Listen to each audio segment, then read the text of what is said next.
Oh, they're gonna path it right away? Well, time to do the thing. Get all of these into play. A couple flyers in there, so shouldn't be overrun with flying. Yeah, the green Myojin basically counteracts Cyclonic Rift.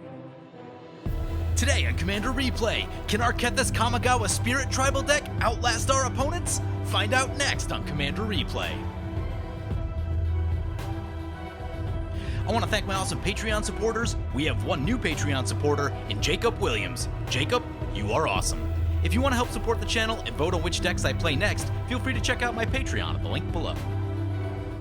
Welcome back, everyone. Playing some Kethis, the Hidden Hand Kamigawa Spirits today. Let's take a look at this opening hand. 2 lands, off color, doesn't seem great. Let's mulligan that. So this deck list comes to us from Patreon supporter Nate. He's been waiting for me to film this one for a little while. This deck is super spicy. It has made a few appearances on the channel in the past. Most notably, the first appearance was probably the best one. That was the Magetta's Immortal Army video, and some really cool things ended up going down in that game. It was a lot of fun, so definitely recommend checking that video out. But hopefully, we're going to run well with this deck today. This opening hand is a little dicey. Let's just check on the mana and the ramp. We might have to just hope that things work out here. We'll go ahead and keep. This is not my favorite opener. It's got 36 lands. That's kind of the death knell on Magic Online. That means you never draw lands when you run 36. Ooh. Opponent starts with a pregame Leyline of the Void. That's not great for what we're doing. This deck does use the graveyard a little bit. We do have the black Iname in the deck, and that wants to dump a bunch of things into the graveyard. So that's not ideal. Bruna also wants to use the graveyard, so maybe they'll go ahead and shoot that for us. We can only hope. But for now, yeah, could be an issue. Brings it to our turn 1. We draw a Kodama of the North Tree. We'll start with a Reflecting Pool and pass like that. Not drawing a land right there is not super ideal. So I think I played this deck on a live stream one time, and it's also shown up in some videos here and there. This deck is a really interesting case study about why it's so difficult to quantify power level. There are things in this deck that are objectively stronger than everything else in this deck. For example, casting a Myojin of Night's Reach. Making everyone discard their hand is just stronger than like most of the other things happening in this deck. So that's kind of a thing, and if that shows up and we have the mana for it, which, oh man, we have a long ways to go on what we're doing right here. But anyway, my point is, if something like that happens, that's just way stronger than everything else that the deck is doing. With the exception of like one other combo, there's the Celestial Kirin ability with Ugin's Conjurant that if you do it for X0, it destroys all the lands, and that's also really powerful. So there's like a couple really powerful things this deck does, but if it's not doing those, then it's not really doing anything powerful at all. So it's in this really weird space, power level wise, and I think it's a really good example of the problems of trying to clearly define power level. Well, there's a Remorseful Cleric, at least we can cast it, but still looking for that third land. Is not great. Also, this is about as high of a curve as you'll ever see out of a deck that Nate builds. He likes a really efficient mana curve, and this is way out of character for him, so there's a Felwar Stone for opponent. I am truly jealous, as we need mana production. Really hope the next one's a land. Thief of Sanity, interesting card. It is not a land. I guess we attack and pass. Yeah, maybe we should have mulliganed to 6. Send 2 into the Grunn opponent. Jewel Lotus for opponent. Oh, that's probably going to put him on Bruna, like, right now. Turn 3, Bruna. No big deal. Cultivate for opponent. I'm extremely jealous. Midnight Clock for opponent. Kaya's Ghost form on the Thief of Sanity. Thief of Sanity coming our way. You know, if they get us to a land, honestly, I don't care that much. So when it deals damage to a player, look at the top 3. That player exiles one of those cards face down, the rest in the graveyard. You may look at and cast that card as long as it remains exiled. May spend mana as though it were any color. Let's see what we exile. If it's a bunch of lands, I'm not going to be happy. 2 lands. Awesome. Awesome. Statistically, I'm sure that does bad things for us right here. Midnight Clock. Ticking up. That's a Nature's Lore that we cannot cast. I guess we're going to discard the He Who Hungers, and that'll go into exile. Court of Grace for opponent. Ooh, that's a Field of the Dead. Bruna going on the attack. Let's see what the worst aura in their hand is. Actually, you can just get all of them, can't you? May attach any number. Let's see how many they have. Oh, and it's got Vigilance, so we can't steal the Monarch from them. It's annoying. Goes for 0. Apparently doesn't have any. Grow from the ashes. I'm still jealous. Midnight Clock. Kaya Orzhov Usurper. They can exile this Wayfarer's Bauble. Yeah, I can hit the Wayfarer's Bauble. Shooting the ramp. Bauble goes into exile. Thief of Sanity over to Delta Fiend. Thief of Sanity hit. Exile some stuff. Ooh, they lose a Mold Shambler. Destroy target non-creature permanent. That would actually be helpful against some of the stuff going on. There's a Forest. We can actually play a game of Magic now. We should be able to recover, hopefully, fairly quickly. What is the optimal order to do this in? If we cast Kethis right now, we can actually cast a few things. Oh, never mind. We don't have black mana. So, yeah, not going to be that. I'm going to go for this Elder Pine of Jukai. Because if we can cast another Spirit or Arcane spell, then that'll put a bunch of lands into our hand. And I like what that means.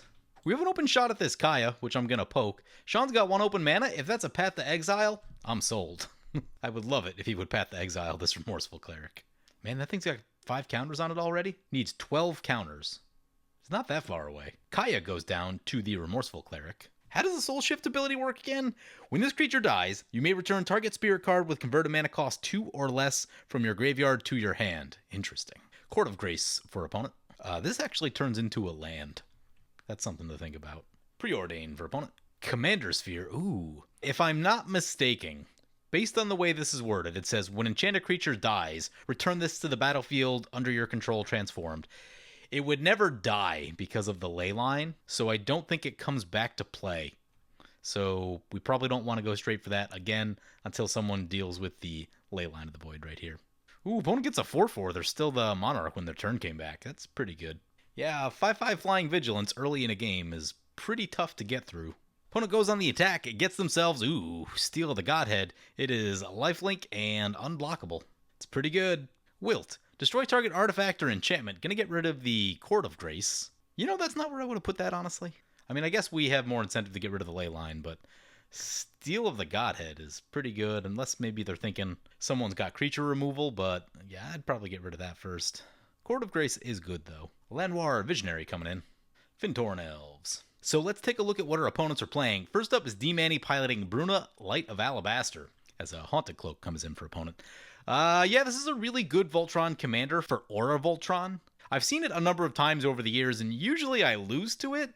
I do remember one particular case where someone dropped an Armageddon, and with a huge Bruna in play, that's game ending. This deck may not be doing exactly that, but just Bruna being big, flying, and vigilant, having a bunch of auras stacked on it, the ability to get those auras back if there's no Leyline of the Void in play is all really strong, and just does good Voltron things, so it's that typical, as soon as you run out of removal, you die to it type of thing.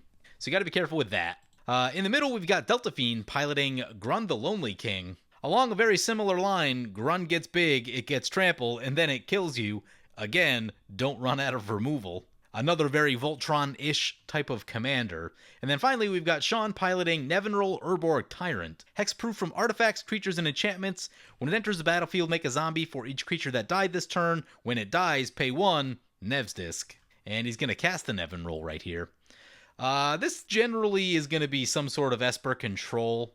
If he blows everything up, that's actually going to be our opportunity to kind of get into the game because things have not gone super well for us up to this point. A deck like this can slow things down a lot, which is exactly what we want so that we can get caught up. So Nevinrryal in, brings it back to our turn, Midnight Clock. Not a land off the top. Oh. Well, I guess we Nature's Lore. Need black mana, so it's going to be Overgrown Tomb. We'll get that untapped. We'll play Vivian's Arcbow. It doesn't really make sense to go anywhere.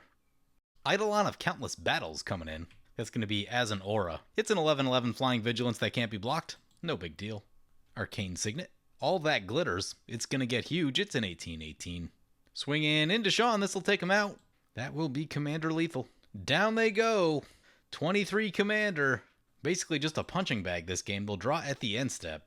It's not a great feeling. So when I think about Voltron decks, I know other channels and many people have said they aren't good over the years, but when you look at stuff like this, this is all turn 6. Someone just got eliminated on turn 6. I get it, removal can happen, but when it doesn't, it's not a great feeling. Like, Voltron decks are very strong in the absence of removal. And here's a duplicate to clean that thing up, so Now we won't have to worry about it. Our graveyard is back on again, and that's actually a big deal. That means we can go, like, Journey to Eternity. No, well, we still need one more mana, I guess, but... No, never mind. Yeah, we can go Journey to Eternity, put it on the Remorseful Cleric, sack the Remorseful Cleric, then get the land back, and that would actually be pretty huge. Opponent does have a 4/4 flyer. I would love to find a way through that somehow. Garruk's Uprising coming in for opponent. They do not control a creature with power 4 or greater at the moment, though, but their creatures will have trample. This is a 2/2. Interesting. They probably... I don't know if they would trade that in for... Well, let's hope we draw a land right here so that we don't have to do all the things I'm talking about. There's a land. Ooh, Makokoro. All right. We actually have a chance in this game now. Play the Makokoro. We can play Kodama, and then we get to do this thing, and that'll put more lands into our hand, which I really want to do. Or at least should put more lands into our hand, assuming we don't completely whiff. So let's do that. Let's cast Kodama. Elder Pine of Jukai will trigger. There's a land. There's a Shizo. We pass the Myojin of Night's Reach and the Kodama of the Center Tree. Those can go to the bottom. I feel much better now that we have our next land drop lined up. That gives us things that we can be doing. And we'll pass like that. Is it worth poking the green opponent? Probably not. Probably not. Grunn can come down with haste and trample at a moment's notice, and that can definitely be a big deal here. Serum Visions. No attacks from opponent. This angel does not have vigilance, but they'll just draw at the end step. Decent. I would really like to be doing that myself. I think they would probably block the Kodama with the angel and trade that, because 6/4 trample, kind of a headache. Actually, you want to know what? If Grunn swings over and takes the Monarch token, we can swing over to them and get it in the air. That would actually do us a huge favor. They'll get to draw with Garruk's Uprising. Yep. Ooh, that's only one to equip. Yeah, that's a pretty sweet equipment. Equip the Haunted Cloak. Vigilance, Trample, Haste, incoming. Yeah, they're going to try to take the Monarch token. That'll double up Grunn's power. No big deal. It's a 20/20. Do they want to take 20 Commander? They're at 64 life. Ooh, the lifelink. You know, they probably could. As long as they don't get hit by it again, it's probably fine. Nah, they're going to throw this thing in front. That's fine. Definitely get the sentiment there. Soak up just a little bit of damage.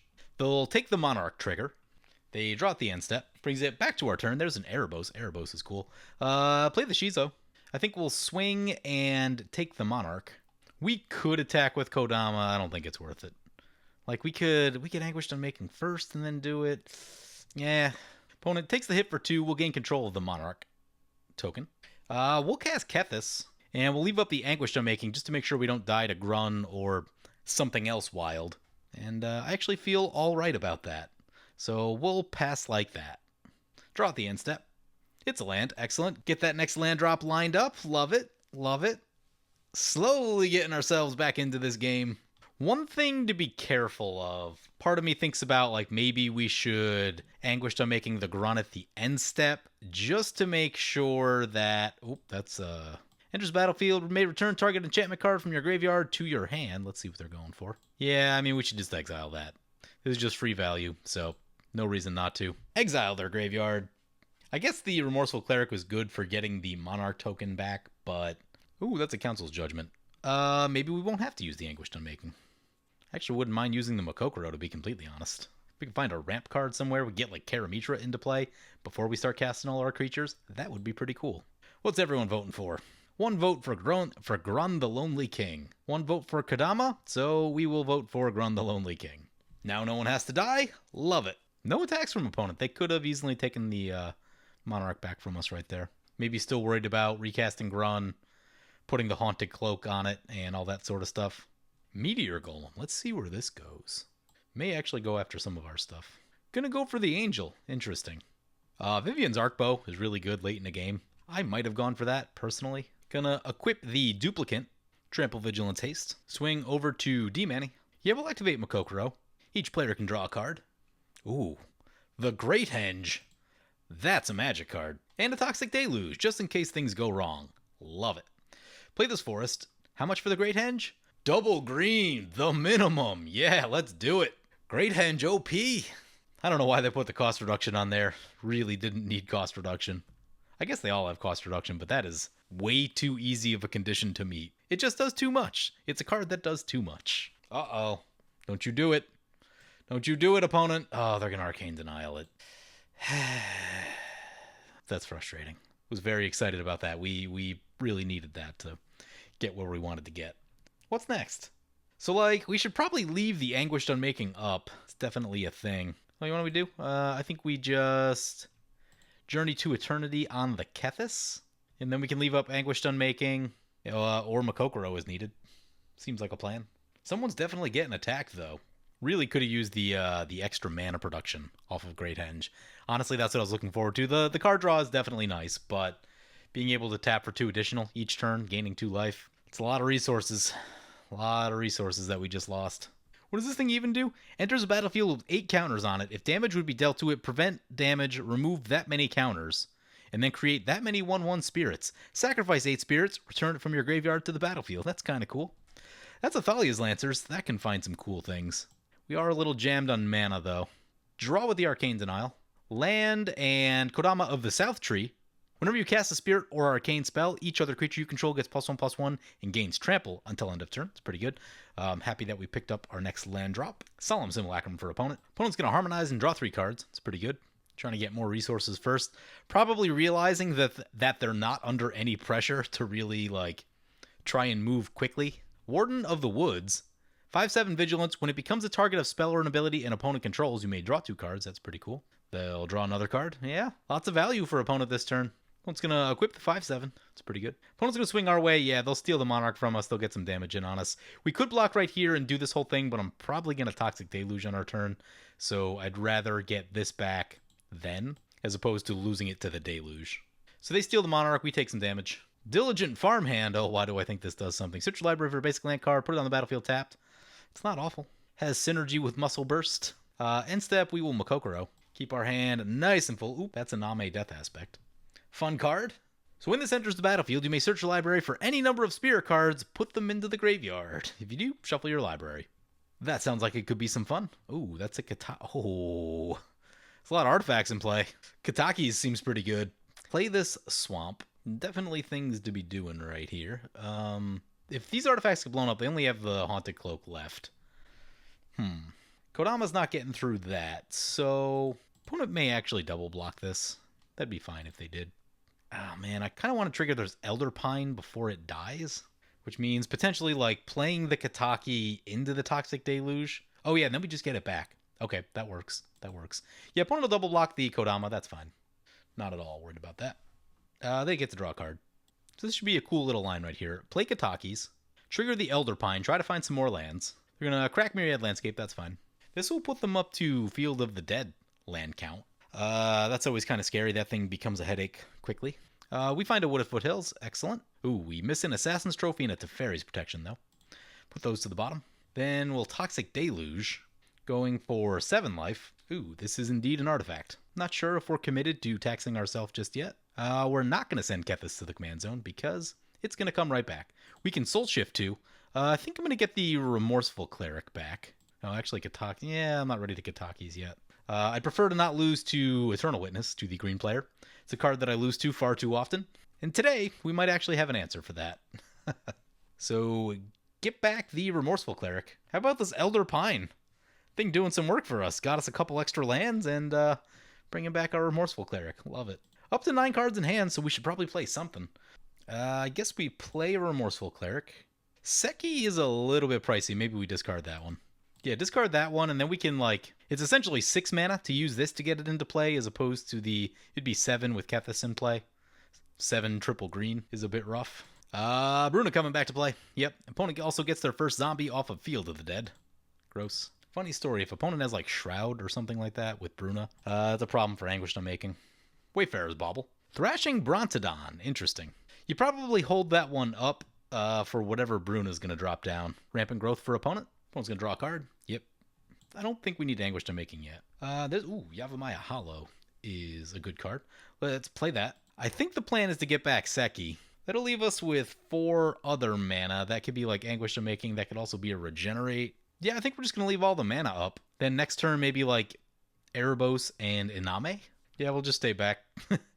Could be a big flyer on the loose. Swords on the Brontodon. Not interested in what it has to offer. And they will blow up the Arcane Signet on the way out. Seems fair. Opponent going to float. Ooh, and Timely Ward on their commander. It has Indestructible. Opponent will crack a Wayfarer's Bauble. Oh, you want what we could do? We could Vivian's Arcbow the Iname into our graveyard also. Although, actually, I think it's cheaper. Yeah, it's just cheaper to hardcast it. Next turn could be the big hardcast turn. We've finally amassed some resources, finally have some lands to our name. Opponent's going to activate a War Room. Yep. And yeah, we're just about set up where we want to be, and now we can start making some big plays. Took us a little while to get there. A rough start. Turn 11, but luckily some removal happening and the board getting really slow. That's exactly what you need to happen after the start that we had. Bruna going into the green opponent. I think they're worried about getting one shot by Grunn. Oh yeah, they're at 18, so that is a legitimate concern. Part of this deck is nice. So if you draw the non-discard your hand or blow up all your lands portions of the deck, then everything you're doing is actually really chill, and everyone just kind of leaves you alone because you are not super threatening. It's pretty cool. It's pretty cool. Ooh, this might take opponent out of the game. Oh, you want to think we can do? Oh, they got an Eldrazi conscription on there and a Celestial Mantle. Gross. Well, down they go. It's going to be a 1v1. Opponent's going to draw at the end step. We'll respond to that. So first things first, shoot this Bruna. No one needs that in their life. Oh, don't be a counterspell. Oh, they're going to draw a card. Okay. Cracking the Commander Sphere. That means they don't have it yet. Oh, thank God it gets exiled. And luckily we still have the Remorseful Cleric up so we can exile their graveyard so they don't get all that stuff back. Now they can draw. And it is time for some Kamigawa Spirits. Let's get this Seki. Boom! We got ourselves an 8/8. No evasion, though. Gonna get chumped pretty easily by the zombies. There's Ugin's Conjurant. With Celestial Kirin, it can blow up all the lands. Let's play the Wooded Foothills. Crack the Wooded Foothills. Do need to be careful with our life. Opponent's at 68, and it is going to take us a while to chew through that. Ghost Council of Orzhov might be a good idea to get that going. Even small amounts of life seem like a good idea. How's our white mana? It's a little rough, to be completely honest with you. I'm going to get this Temple Garden, but I am going to bring it in tapped. Just to preserve our life a little bit. Yeah, let's get the Ghost Council of Orzhov. Yep, fear doesn't help. These zombies are black. Ghost Council of Orzhov coming into play. Target opponent loses 1 life, you gain 1 life. Start changing those life totals. And I think at the end step we can get back Kodama. That seems cool. Let's do some attacking. I think the Monarch... No, they have the Monarch token, so... they can't block the Flyer, so we should be able to get the Monarch token right here. I'm going to leave Kethis back just because they could double block. Wouldn't be great. Interestingly, if this made a bunch of spirits for us, we could do this a whole bunch of times and get a bunch of life that way. If it comes to that. In we go. Steal the Monarch token. I'm feeling very good now. I think the only thing I'm worried about is like Cyclonic Rift. Even then, with this thing... we can get something into play, so we're not completely exposed, hopefully. And we'll draw a card at the end step. Love it. We are valuing. It's a land. Love it. Keep those lands coming. Opponent's got 11 total mana production, 12 with this land coming in, versus our 11, so we've caught up. We've caught up. Mystical Tutor, main phase. It's not great. That Rift we talked about? Hopefully not. Could just be a board wipe, though. Opponent may be looking to grind this out for a million more turns. It's a Supreme Verdict. They're going to draw the Supreme Verdict, cast the Supreme Verdict, exile their graveyard, Remorseful Cleric down, exiling a bunch more of their stuff. They've lost a lot of cards to exile this game. That's probably like 20. So we have two choices. We can either Atzal or we can blink the Ghost Council. Atzal gets us Seki back, which is probably our best play. It's an 8/8. It whacks hard. Or we could get Kethis back, and we should be able to cast a pretty good number of things this turn. Any way to do both? 1, 2, 3, 4, 5. No, we have exactly enough to activate this one time. Oh, this can regenerate something, though. Can they be regenerated? They can. Okay. So we can regenerate Kethis, and then blink this one out, paying 1, sacrifice the Seki, and Kethis regenerates. Perfect. So we save 2 creatures instead of 1. I'm not going to Mokokoro right here just because opponent's low on cards, and we've got plenty. Also, we've got the Monarch token, so I don't really want to give them anything at this point. There's the Orzhov trigger. Brings it back to our turn. There's a Volrath. Volrath is cool. Let's play the Volrath Stronghold. Let's start casting a bunch of stuff. Cast Iname Death Aspect. I mean, even if we can't hard cast Iname as an 8/8 flyer, it's... No, never mind. It does not fly. It does not fly. Let's see what other cool spirits are in this deck. Use the ability. Yomiji, Who Bars the Way, is kind of cool. Whenever a legendary permanent other than it is put into the graveyard from the battlefield, return it to its owner's hand. That's pretty sweet. Scyzon is cool. Primordial Sage. Arobi, whenever you cast a spirit or arcane spell, create a 3/3 with flying. The other Obsidat, Myojin. This Myojin is pretty cool. You have to cast it from hand, though. Kokusho, never bad. Never bad. Jugan is interesting. Jugon. When this dies, you may return any number of spirits to your hand. Iname is 1. You do really want to hard cast that one. Yeah, I think I'm feeling... This one has flying, and I think that's where we want to be. It's also really mana expensive. Actually, I guess we can put a couple in there. So put that one in there, put that one in there, put that one, this one. Yeah, I'll dump a bunch in there. Could go for them all. Doesn't feel necessary, though. Do some attacking. Attack opponent. This will get him for 7. Opponent goes to 47. We draw at the end step.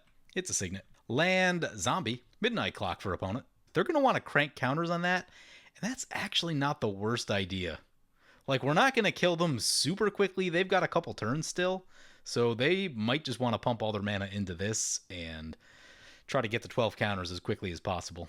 Ethereal armor on the zombie. Sure. It's a 3/3 with first strike. Ooh, that's a windfall. What does that mean for us? I think it's fine. There's our new hand. Kyoki, Sanity's Eclipse, Karamitra, 2 lands, Eternal Witness. So at the end step here, we'll use the Cave. I think I want to get a Yobi just because it makes power, and ideally we want to try to end the game a little bit quicker, try to cut down the clock if we can. So it'll come back. Brings back to our turn, Midnight Clock. They'll have mana to put 1 additional counter on there. There's a land. Sadly, we're a little light on spirits now. Play Iganjo.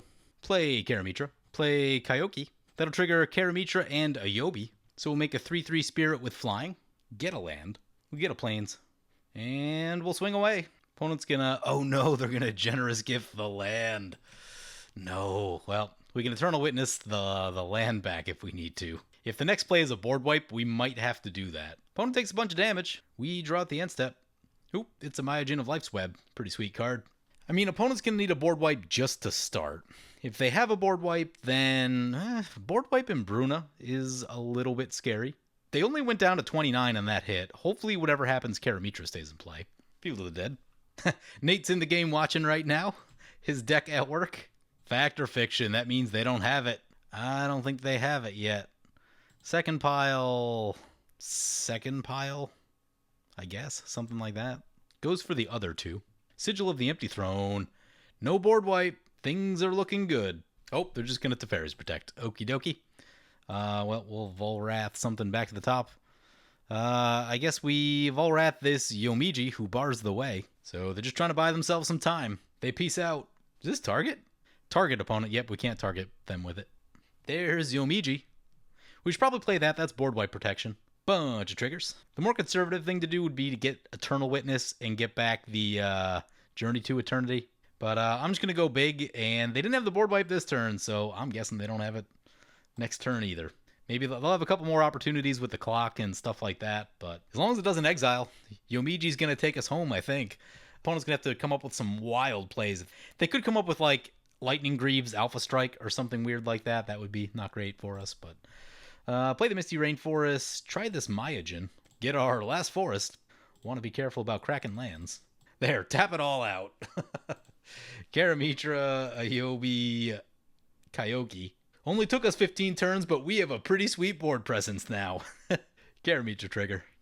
Use the ability. Get our last plains. So, I believe these are dead now. Unless maybe Godless Shrine is still in the deck. No, that one's exiled. These are probably dead cards. Pass the turn, see if opponent's got anything. Fortunately, this one's indestructible, so even if the worst should happen, good chance it'll stick around. Cyclonic Rift's still a problem. Life from the Loam. I don't know that Life from the Loam actually does much, being that I think all fetches in the graveyard. 3 counters on that, still has a ways to go. See if opponent found an answer. Ooh, there's the Cyclonic Rift. At least it wasn't in the middle of a lethal Bruna strike. Core Spirit Dancer. Opponent puts a Gift of Immortality on it, gets a 4/4 out of the deal. They're going to swing in. They're going to get us for a little bit of damage. We will feel this. Yeah, that was the one card we needed to watch out for. We'll feel it. Oh, you know what we can do? We can Myojin, and then use the counter, and then just drop them all in. That seems pretty cool. Opponent gets the Monarch token, draws at the end step. Brings it back to our turn, Midnight Clock. Ticking up, 4 counters. Another fetch land. There might be a swamp left in the deck, actually. Let's try it. Verdant Catacombs, crack it. Oh, yep, there's a couple swamps. Excellent. Yeah, play this Myojin of Life's Web. Actually, we'll play Kethis first, I think. Cast the Myojin. Have a bunch of cards in hand. Don't need that. We can discard the 2 lands freely, discard Life from the Loam freely. Don't really care about those. This card is actually really good in the right deck. I know it's a little expensive, but when you activate it, it's actually pretty wild. Get the Arc Bow out of our hand, I guess. Put any number of creature cards from your hand onto the battlefield.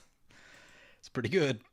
Yeah, we'll pass like that. Oh, they're going to path it right away. Well, time to do the thing. Get all of these into play. Couple flyers in there, so shouldn't be overrun with flying. Eternal Witness, Get Back, Journey to Eternity. Ghost Council, opponent will lose some life, will gain some life. And Name, use the ability.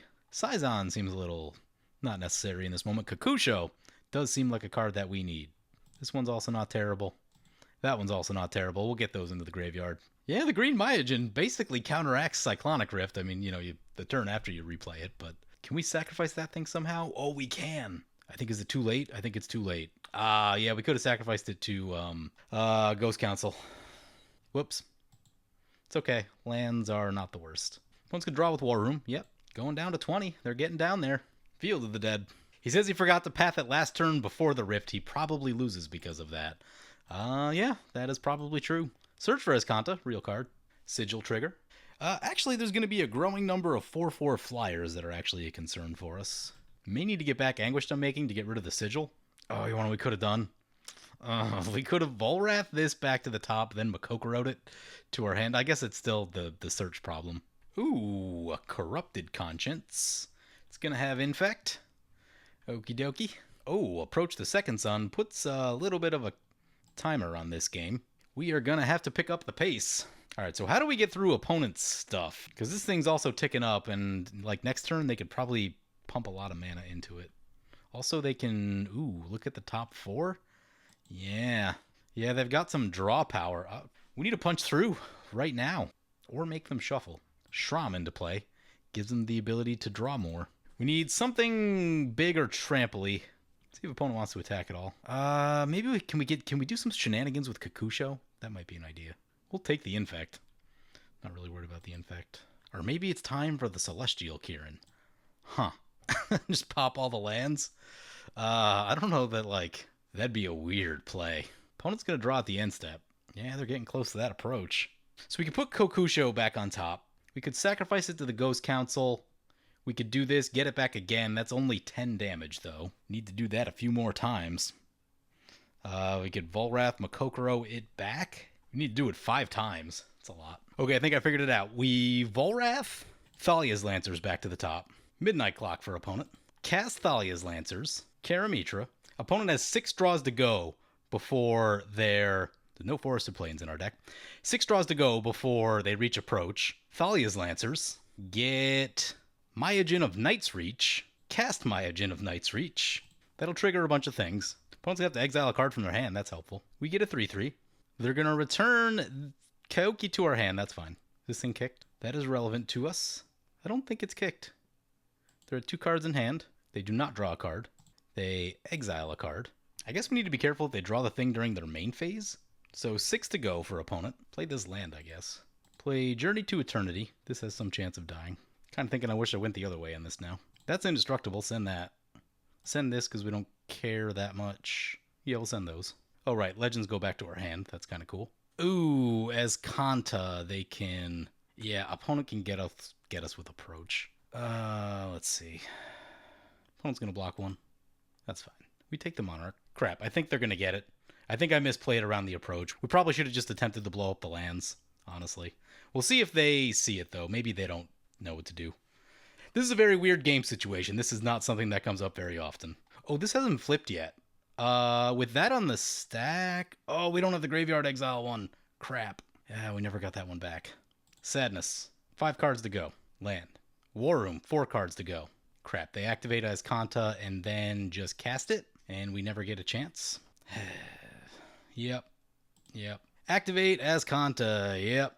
Yeah, we never get priority back before the Myojin. Too much draw power. Yep, there's the approach. Yeah, I messed up. I should have just got Kieran back and Ugin's Conjurant and then just blew up all the lands. That would have solved everything. That's frustrating. We had the tools. We had everything we needed. It's a willingness to want to be more savage. Honestly, the thing that got us is the Cyclonic Rift because any other card right there just doesn't matter. And that's the thing I hate about Rift is like, I don't care about any other card you play except Rift. You know, just based on where we were. And, you know, if we had it Teferi's Protection or something, then everything's fine, but we never got it. Yeah, the main thing there, if I just hesitated a little bit less on the land destruction and just blew everything up with Ugin's Conjurant and Celestial Kirin, we would have been able to get it back right there too, because we had an end step activation with Volrath and an upkeep activation with it, so we could have just put both on top, used Makokoro, and that would have been that. But yeah, we definitely had the tools to get there, even after our terrible, terrible start.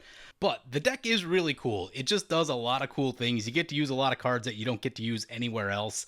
As far as things that I would do with this deck, honestly, since Nate plays a lot of like low curve, high power type decks, the card choices here will kind of reflect that. What I would actually do, I would actually go for bigger ramp. Like, I don't think that Exploration is really the best card for this deck. It's probably cool if you can get it going with like Elder Pine. I don't think this deck like draws cards well enough naturally to do that. So like, I would actually cut Exploration. And I would just go for a Cultivate, honestly. It's going to give you more consistency, I think. And I know those are like two cards in completely different price classes and all that sort of stuff. But I just don't think this is an Exploration deck because you really need to be drawing a lot to kind of get some value from that. Also, you've got Azusa, which easily fills that role and will actually do it quite a bit better. So I like that. I think the ramp just needs to go a little bit bigger. There's not a lot of 4-drops in the deck. I think I'd like to see more 4-drops. So, you know, that could be anything from Thran Dynamo, Sky Shroud Claim, even a Dowsing Dagger probably wouldn't be terrible in this deck. Basically anything that's going to get you multiple mana early in the game I think is going to help a lot. He likes blowing things up a lot, so I would say Sky Shroud Claim is probably the best bet for him just so it doesn't get lost to artifact removal. But I would definitely add just like a little bit bigger ramp. What would I go down? I'd go down a Signet probably. Signet or Nature's Lore, whichever one you don't care as much about. And that comes from my experience of playing a lot of high curve decks. If you're playing a high curve deck, you want the ramp to be bigger also. The very low cost ramp is good when you need to be fast and efficient. It's not as good when you want to go really big. A thing that could be looked at is more cost reduction. But the creature types are a little bit all over the place in this deck. There are a lot of spirits, but not everything in the deck is a spirit, so that makes cost reduction maybe not as effective as it could be. There's a lot of color restrictions in the deck. There's some triple greens floating around, stuff like that, so that can be a little bit awkward as well. Honestly, I wouldn't say no to a Chromatic Lantern just to smooth out the colors. He's got Argul's Bloodfast in there. It acts as a sack outlet later in the game, which is cool. It's not my favorite card. I know he really likes this one. Honestly, I'd probably go like Harmonize or something instead. I would go for card draw that doesn't burn as much life, personally. I like Harmonize, Ambition's Cost, even a Moonlight Bargain could be cool. I want to draw more cards for less mana is generally my thinking, especially with a deck like this. But it's definitely not bad. It's just the choice that I would make. But other than that, you know, that's probably about it. It's got a little bit of removal. I know it's one of his more casual decks, so he has intentionally toned down the removal. He has some really removal-heavy decks. But other than that, it's a pretty cool little deck. It's got a lot of fun stuff going on. You get to use a lot of cards you don't normally get to use. You want to know who's not in here? Who needs to be in here? The White Myojin. I personally would add this card. That's an instant speed board wipe. I know it's 8 mana, but it's still a cool card, so I would probably try to make a spot for that, because I've been thinking about trying to use this card for a long time anyway, but I guess that's just me. So anyway, I'll wrap it up there. Hope you guys enjoyed this video. As always, feel free to comment, like, or subscribe. Thank you for watching.